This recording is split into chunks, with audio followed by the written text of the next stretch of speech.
Hey, what's up YouTube? This is the Mermail Master coming at you guys from the Team Time Riders YouTube channel today with another deck video, or should I say a discussion video, on what makes good support. I was inspired to make this video by the recent Amazonas stuff that came out, which I feel is some support that the deck sorely lacked and really needed. I've been playing around with a lot of that, particularly the Amazonas and the BES stuff that you've got brand new support cards that completely revitalize an unplayable archetype and make it into something that you can actually take into, at the very least, a casual kind of competition. So, today I wanted to talk about in what ways certain decks have good support for Legacy and in what ways certain decks have bad support for Legacy. So, to start, first what I want to do is I want to define what means good and bad support in the context of Yu-Gi-Oh!, or at least in my personal opinion. And you guys can feel free to disagree with me in the comments section below. I want to stimulate interesting discussion on the matter and really try and make a compelling point for why I think certain kinds of support is better than others. So, without further ado, let's get started on the discussion video, and I'll say that piece first. So, to start, I think that good support, or good Legacy support in this game, is something that really revitalizes an old archetype, or makes an old archetype playable, by supplementing the cards that you use rather than replacing them. And in a lot of different ways, the support's got to be good. It's got to, find some way to take advantage of the cards that already exist in the archetype, no matter what kind of cards those are, and be able to kind of elevate them to new heights. And I think a lot of players who play the game really like certain kinds of support because of what it does. It brings them back to a day when they used to play a certain type of deck and now have the capability to play the deck again thanks to those cards that have been added. But on the other hand, when we talk about, not so good kind of support, or in my opinion, what bad support is you take a look at an archetype where the support that comes out for that deck completely replaces the old stuff, or it doesn't really work too well with the old stuff. So I'm going to start off first talking about a little bit of the bad support that has come out in my personal opinion, and I'll start, of course, with a couple of decks that are, of the Fiend type. For instance, Monarchs, Amazonas, Gravekeepers, and Mermails. I think all four of those decks are very, they had a specific play style involved in them, and when the new support came along for them, that support basically supplanted the old deck and created a new one in its place. First and foremost, in Mermails, one of my most favorite decks, the deck was a very kind of stun variant that focused on gathering resources for one big OTK push. Upon the release of Neptibus, it kind of bottlenecked and streamlined the deck in a way that it wasn't really ready to sort of deal with. And what ended up happening was that the Mermail decks that existed during that time, because the card came out in Bosch, which is exactly when all the Peppy stuff was released, that archetype in that deck was extremely, it basically bottlenecked it into Neptibus.deck with 9 hand traps, Neptibus, all the Atlanteans that you could run, and a couple of Megalos. And that really was not Mermails at all, and it did, Lin stopped being run, Sphere stopped being run, and the entire style and play of the deck really changed. You look at the same thing that happened with Monarchs and with Archfiends, and this is more of a case not of changing, but of replacing what came before. The way that Monarchs used to be played was very much a stun variant, but this one, sped up the deck in a lot of ways and, changed a lot of things about it. In the same way that Archfiends changed the style of play that they had before and didn't really use too many of their old support cards. They had a different style than, for instance, the Chess Archfiends did, and, a different way of playing them. Both, of course, were still very fun and very interesting decks, but it wasn't quite, I guess, the level of interaction with the old stuff that I guess the deck like that other kind of support card was used to. So in that vein, I guess, like, the cards themselves were not really as useful as they were in previous things. Like, the old cards kind of got power crept by the new stuff that got released. And for a lot of different decks, I don't really know if I can think of too many more decks that have this kind of power creeping nature to them, but that the old support really displaces the new stuff. And then the next decks that I have that I'm going to discuss about more new support that was not really good was Gravekeepers and Six Samurais.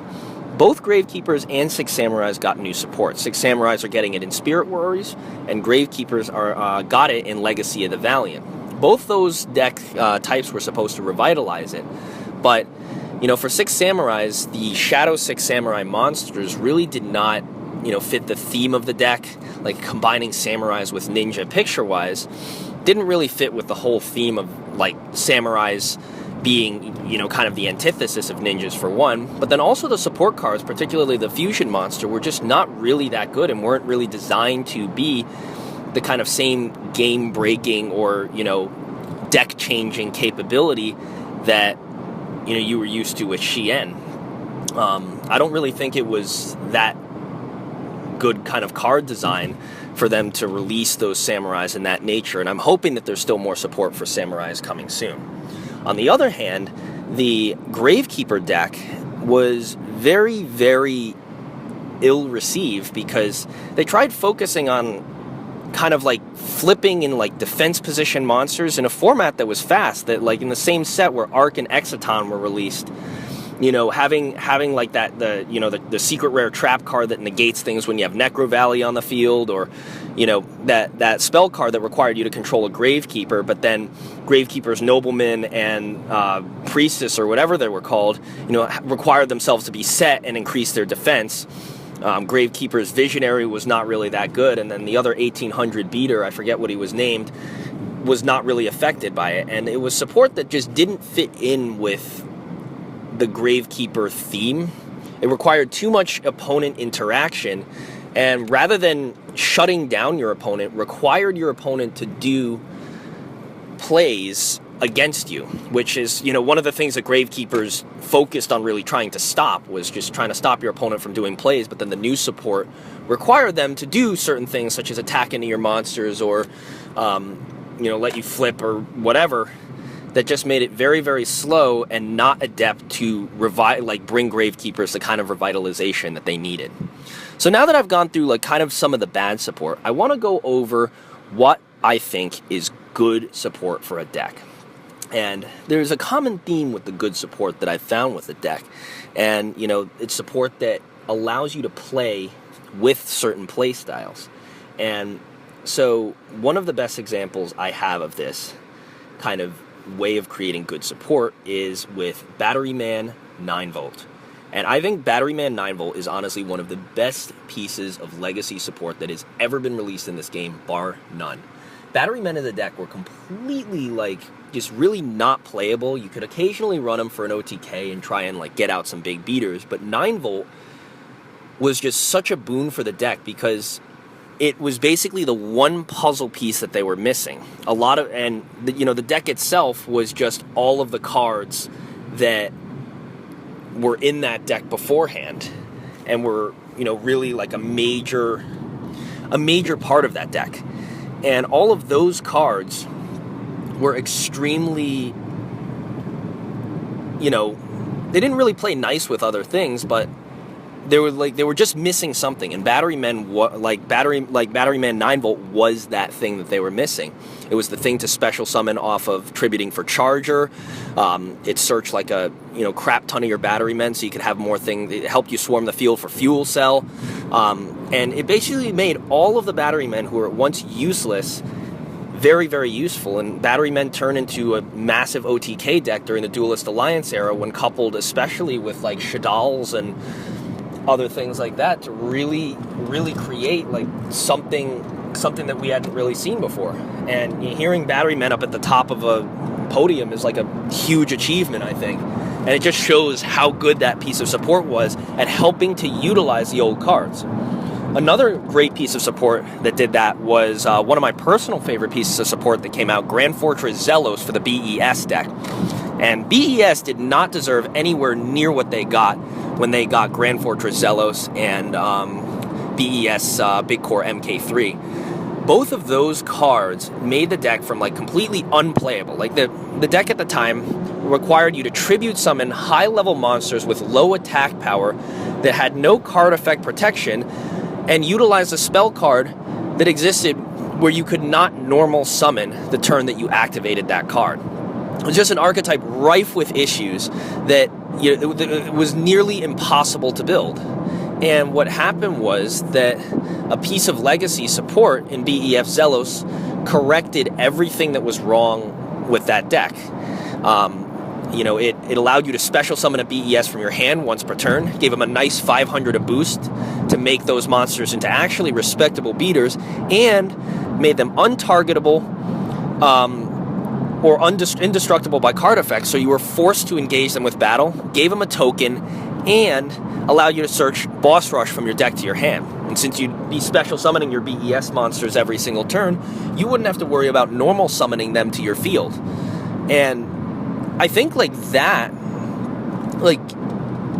it was just so incredible, and it made the deck playable overnight. So I actually, I can link to the BES deck in the description if someone wants to ask me about it, but it basically allowed me to bring BES to a locals, and I ended up winning two rounds with it, which is something I never thought I could say. And it was so much fun playing that deck, and so much fun getting to run a deck that I'd always dreamed about playing and actually running it. The only one complaint that I do have, and it's not really that big, is that all of this great effects is packed into one card. So, as soon as your opponent figures out how BES works, they're going to go and straight away pop your Zelos. So it is kind of a game of protect your field spell and make sure that they don't get to it. But still, it is an incredible, incredible card and an example of a fantastic piece of support that can be utilized in that deck. The third deck that I want to really talk about today in terms of just awesome legacy support is going to, of course, be those Amazonas. And Amazonas was another unplayable deck that was risen up into, something respectable thanks to the new support that it got, with 2 rounds of support, but particularly focusing on its one support. It got 4 new cards that basically gave Amazonas everything they needed, from searchability to special summon and swarm capability to just ways to get rid of your opponent's monsters, even though yours were lower attack. But by far my favorite thing about them is how they force you to utilize the old cards. So the new support that came out for the deck made old cards such as Swordswomen and Fighter and Queen really, really good cards to run. You had to run them in the same way that BES, you have to run all the oldest ships. You have to run all the old Amazonases to complement and to help the new ones. So the new stuff complements the old stuff, and the old stuff works really, really well with the new stuff. And it doesn't take away the style of play of the deck, but more so gives it its own style. So rather than, trying to make better an already good archetype, Konami has taken to making terrible or unplayable archetypes playable and fun. Each of these archetypes has fans out there, and these fans are they care a lot about those decks.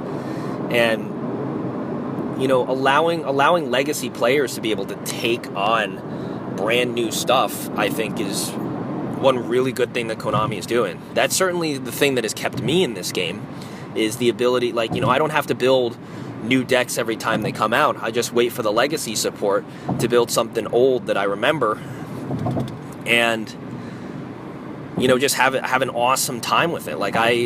I've taken down a Pendulum Magician deck with my Amazonas deck by attacking with a boosted Sage and all my opponent's monsters. Taking advantage, certain cards in the deck help you in the battle phase. Certain cards help you, get rid of monsters your opponent controls. But they just basically do a lot of things that the deck really, really needed. And I think Konami in a lot of ways with their legacy support is in tune with what certain decks need, and I think that's something that makes good legacy support. So with that, I'm going to finish up this video, and I want you guys to tell me what you think in the comments section below. I know I forgot to name a number of different decks, but I wanted to put together a couple of examples to indicate to you what I meant by good versus bad legacy support. So if you can, in the description below, guys, or in the comment section below, let me know your thoughts on what is good versus terrible or bad legacy support. If there's a particular deck that you like that got a piece of support that either you're a fan of or not, I'd love to know what they are, and I'd love to see whether or not I could test out and possibly even build some of those decks. I think it's really awesome that Konami has taken the time to focus on it, and I'm super excited for what is in store with the brand new Link Vrains pack, which is bringing legacy support to a ton of new archetypes, or a ton of old archetypes. So thank you guys so much for watching this video. Really appreciate it. If you liked it, please remember to give a subscription or like, comment, and subscribe in the comments section below. And this has been the Mermail Master with the Team Time Riders YouTube channel, and I'm signing out. Catch you guys next time. Peace.